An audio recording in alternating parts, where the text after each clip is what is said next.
പ്രസവിച്ചത്, എങ്ങനെയാണ് അബോർഷൻ ആയതെന്ന് ഭാർഗവി ചോദിക്കുമ്പോൾ എന്റെ കുഞ്ഞ് എവിടെ പോയെന്ന് എനിക്കറിയില്ല.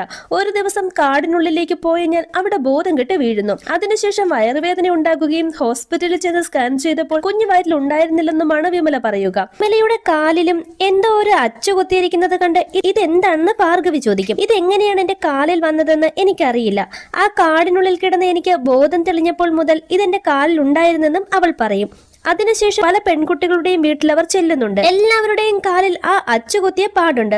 അവർ പോലും അറിയാതെയായിരുന്നു അവരുടെ കുഞ്ഞുങ്ങളെ നഷ്ടമായിരിക്കുന്നത്. കാടിനുള്ളിൽ വെച്ച് മയങ്ങി വീഴുന്ന ഈ പെൺകുട്ടികളുടെ വയറ്റിൽ നിന്നും ആരോ കുട്ടികളെ എടുക്കുന്നതാണെന്ന് ഭാർഗവിക്ക് മനസ്സിലാകും.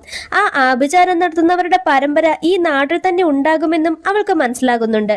ഇനി ഈ കേസിന്റെ പുറകെ പോകണ്ട, കേസൊക്കെ പോലീസ് നോക്കട്ടെ എന്ന് കമൽ പറയുമ്പോൾ ഭാർഗവി അതിന് സമ്മതിക്കില്ല. ഇത്രയും കുഞ്ഞുങ്ങളെ കാണാതായി. ആ അമ്മമാർക്ക് സംഭവിച്ച അനീതി, യാമിനിയുടെ മരണം, ഇതിന്റെ സത്യാവസ്ഥ എനിക്ക് അറിയണമെന്ന വാശിയിലായിരുന്നു ഭാർഗവി. അവൾ ഇതൊക്കെ കമലിനോട് പറയുന്നത് കേട്ട് നാടോടിയായ ഒരു അമ്മ ഇതൊക്കെ അവളുടെ പണിയാണ്, അവളാണ് ഇതൊക്കെ ചെയ്യുന്നതെന്ന് ഉറക്കെ ചിരിച്ചുകൊണ്ട് പറയുന്നു.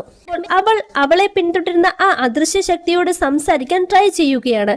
നിനക്ക് എന്തെങ്കിലും എന്നോട് പറയാനുണ്ടെങ്കിൽ പറയാനും മായ ഉറക്കെ പറയുന്നു. ഈ സമയം ഷെൽഫിൽ നിന്ന് ഒരു ബുക്ക് അവളുടെ മുന്നിലേക്ക് വീഴും. മായാസുര എന്ന പേരിൽ പ്രദീപ് എഴുതിയിരുന്ന സ്റ്റോറി ബുക്കായിരുന്നു അത്. ആ സ്റ്റോറി തുടങ്ങുന്നത് ആരാധന എന്നൊരു സ്ത്രീയിൽ നിന്നാണ്. വീണ്ടും ഭാർഗവിയെ കാണിക്കുമ്പോൾ ആരാധനയാണ് ഇതൊക്കെ ചെയ്യുന്നതെന്ന് ആ അമ്മ അവളോട് പറയുന്നു.